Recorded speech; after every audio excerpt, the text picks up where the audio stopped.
Di RSUD Jombang untuk pelayan mengenangani kasus CLP sudah termasuk layanan unggulan. Baik. Ya, di mana di sini kita sudah ada tim-tim yang bagian dokter tim yang menangani. Informasi hari ini, Humas RSUD Jombang menyapa. Bincang-bincang dengan Dr. Yuanita Puspa Chandra, SPB PRE, dokter spesialis bedah plastik dan rekonstruksi RSUD Jombang. Membahas tentang kelainan celah bibir dan langit-langit dan juga blefaroplasti. Assalamualaikum warahmatullahi wabarakatuh dan selamat siang, berjumpa lagi dengan saya Gianita Prayoga dalam acara Humas RSUD Jombang Menyapa. Kali ini saya ditemani dari dokter bedah plastik di RSUD Jombang. Beliau adalah Dr. Yuanita Puspa Chandra, spesialis bedah plastik dan rekonstruksi poli bedah plastik RSUD Jombang. Untuk tema yang akan kita bahas kali ini yaitu seputar tentang kelainan celah bibir dan langit-langit. Selain itu juga kita akan membahas tentang blefaroplasti. Nah, untuk sebelum kita membahas itu, kita sapa dulu beliau, Dr. Yuanita. Selamat pagi, Dr. Yuanita. Selamat pagi, Mbak Dia. Iya. Gimana dok kabarnya hari ini, dok? Alhamdulillah baik. Kok kayak mikir gitu? Alhamdulillah ya. Tetap sehat, tetap semangat ya, dok. Ingat sudah pertemuan ke berapa ya? 2 atau 3? Iya, udah berkali-kali ya, dok ya kayaknya. Iya. Tentunya nggak bosan-bosan ya, dok, yang ngisi acara kita. Dokter, ini tadi sudah saya sampaikan bahwa hari ini kita akan membahas tentang kelainan celah bibir dan langit-langit dan tentang blefaroplasti. Nah, sebelum itu kenapa sih dok kok tertarik mengambil tema ini? Kan ada alasannya tuh kenapa? Ya karena kalau layanan unggulan bibir kelainan celah bibir sumbing itu sudah bisa dilayani dengan baik di RSUD Jombang karena tim yang terkait pun juga sudah tersedia di RSUD. Nah, dokter, sebenarnya kelainan celah bibir dan langit-langit ini suatu kondisi yang seperti apa sih kalau boleh tahu? Jadi dia memang kelainan kongenital ya, kelainan yang didapatkan sejak lahir, di mana terdapat kelainan celah pada bibir, kemudian gusi, jadi yang tulang gigi itu, kemudian langit-langit rahang atas. Rahang itu atas. Penyebabnya sih multifaktorial. Yaitu definisinya. Maksudnya penyebabnya multifaktorial ini seperti apa, dok? Mungkin karena genetik atau bagaimana? Memang ada bisa multifaktorial itu bisa dari faktor internal ataupun faktor eksternal. Jadi kalau faktor internal ya termasuknya dari genetik.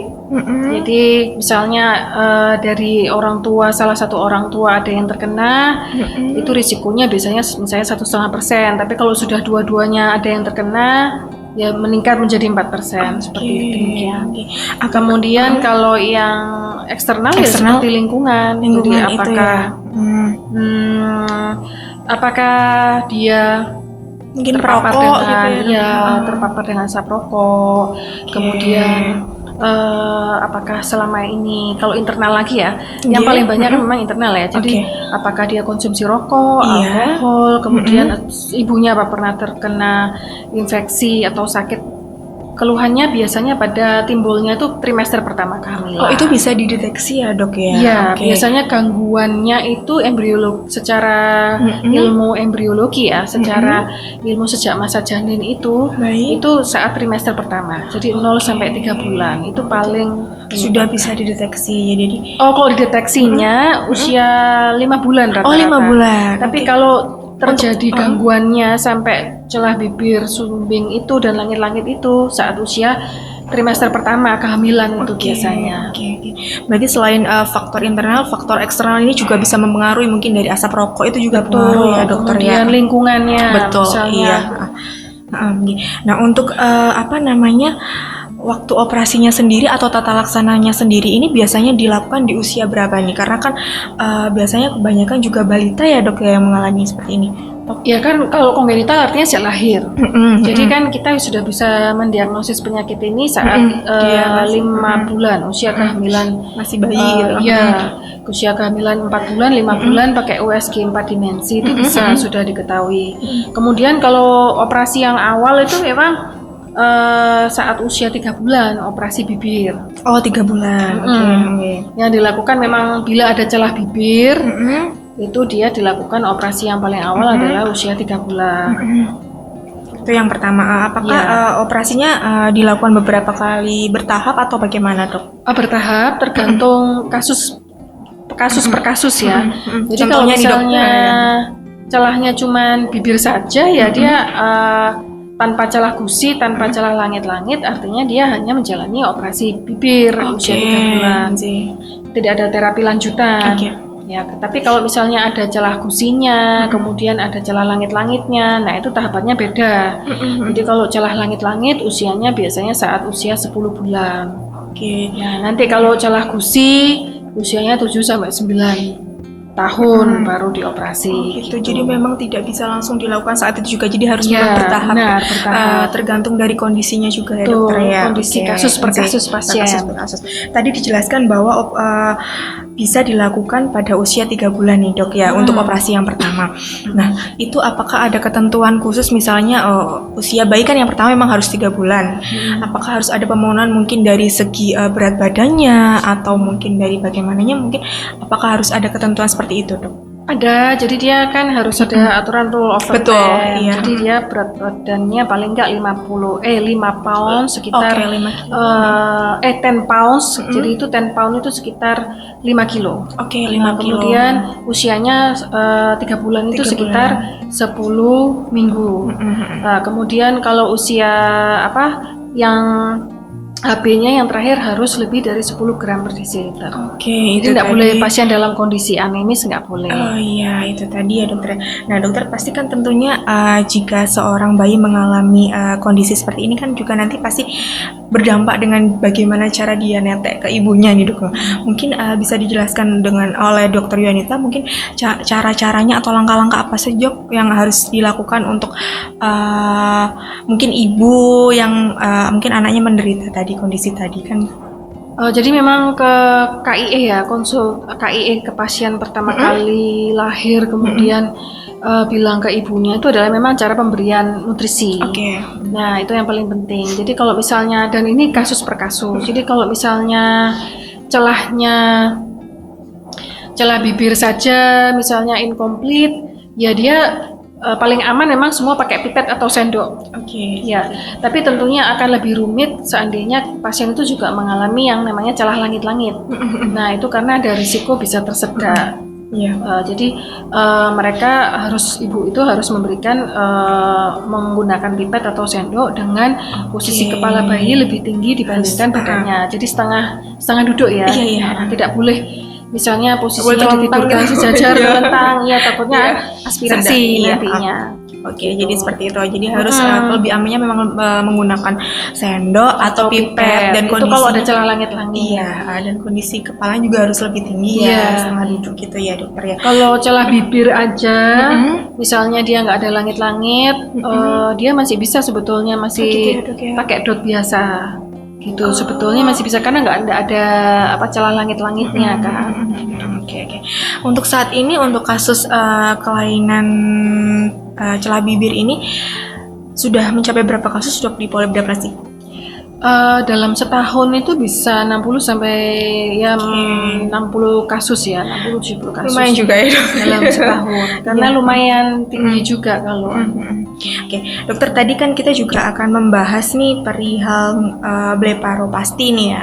Mungkin bisa disinggung dikit sebenarnya blefaropasti ini apa sih, Dok? Ini kan kita baru awam nih, kurang tahu nih.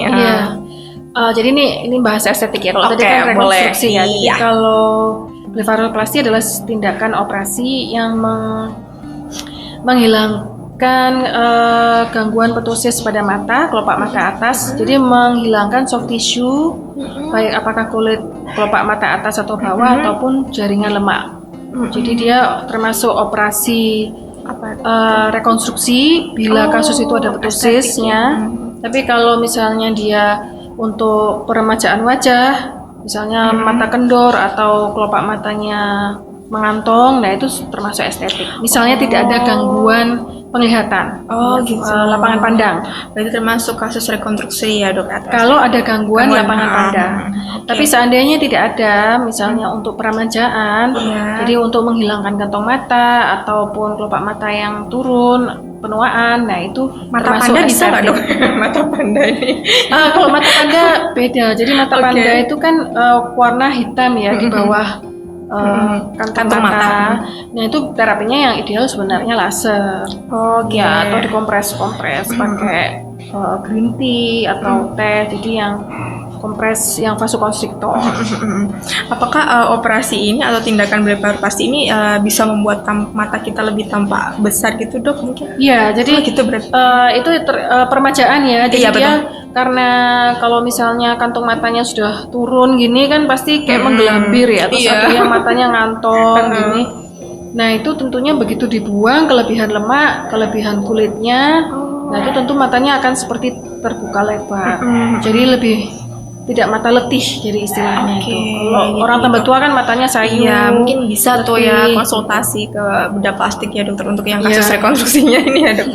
Untuk penyembuhannya berapa lama, Dok, kalau untuk operasi blefaroplasti ini? Kalau blefaroplasti itu kalau bengkak-bengkaknya atau memar itu bisa 2 sampai 3 minggu setelah operasi. Tapi kalau angka jahitan ada 5 sampai 10 hari setelah operasi. Oke. 5 sampai 7 hari lah rata-rata. Nah, Dokter, operasi blefaroplasti ini kan di area mata nih, Dok. Nah, kemungkinan untuk post op boleh nggak sih ketika selesai operasi kita terus pakai make up mungkin gitu, karena kan kebanyakan wanita-wanita nih pastinya. Kalau saya nggak menyarankan dulu ya sampai lepas jahitan. Gitu. Kecuali kalau kecuali pelembab biasa, tapi di daerah kulit, daerah mata biasanya langsung saya kasih salep antibiotik. Dan dikasih macam-macam krim, paling nggak setelah lepas jahitan aja. Jadi sampai 5-7 hari begitu lepas jahitan dan luka dipastikan kering itu baru boleh lah pakai krim mata. Untuk saat ini untuk kasus blefaroplasti sudah berapa pasien, Dok, untuk yang ditangani di RSUD Jombang ini? Kalau kasus blefaroplasti masih bisa dihitung jari ya. Karena jadi tidak bisa di cover ya, Dok ya. Jadi memang blefaroplasti yang di cover itu memang kalau misalnya ada gangguan lapangan pandang. Iya, karena kan dia medisnya ya, Dok ya. Oke. Nah, Dokter, untuk saat ini untuk polinya sendiri bukannya dari hari Senin sampai dengan hari Kamis. Oke, Kamis. Nah, Dokter, sebelum acara ini kita tutup ya, karena mungkin sudah aware tadi ya. Mungkin ada kesan atau pesan yang ingin Dokter Yuanita sampaikan kepada masyarakat di luaran sana, monggo silakan, enggak apa-apa. Di RSUD Jombang untuk pelayan mengenangani kasus CLP sudah termasuk layanan unggulan. Ya, di mana di sini kita sudah ada tim-tim yang bagian dokter tim yang menangani, di mana kalau kasus bibir sumbing ini kan tim yang menangani bukan hanya bedah plastik. Jadi ada psikiatri, kemudian dokter oleh anak juga, ya dokter THT, kemudian dokter gigi, ya kemudian relawan, terus rehab medis untuk speech terapisnya. Jadi kelainan celah bibir sumbing sudah termasuk layanan unggulan di Jombang. Gitu. Nah, jadi boleh dikonsultasi kalau boleh, tidak apa-apa. Nah, mungkin bagi masyarakat di luar sana yang mungkin ada sanak saudaranya yang ingin periksa atau berkonsultasi di poli bedah plastik, monggo silakan. Mungkin mau operasi ini blefaroplasti juga boleh ya, Dokter ya, monggo enggak apa-apa. Kalau itu belum bisa di cover ya, Dokter ya, sama BPJS kalau yang blefaroplasti ya. Karena dianggap estetik. Iya, betul. Nah, untuk dari polinya dari hari Senin sampai dengan hari Jumat, Sabtu Minggu libur ya. Dan untuk dokternya saat ini cuman hanya Dokter Yuanita aja ya, Dokter, satu-satunya nih. The one and only ya.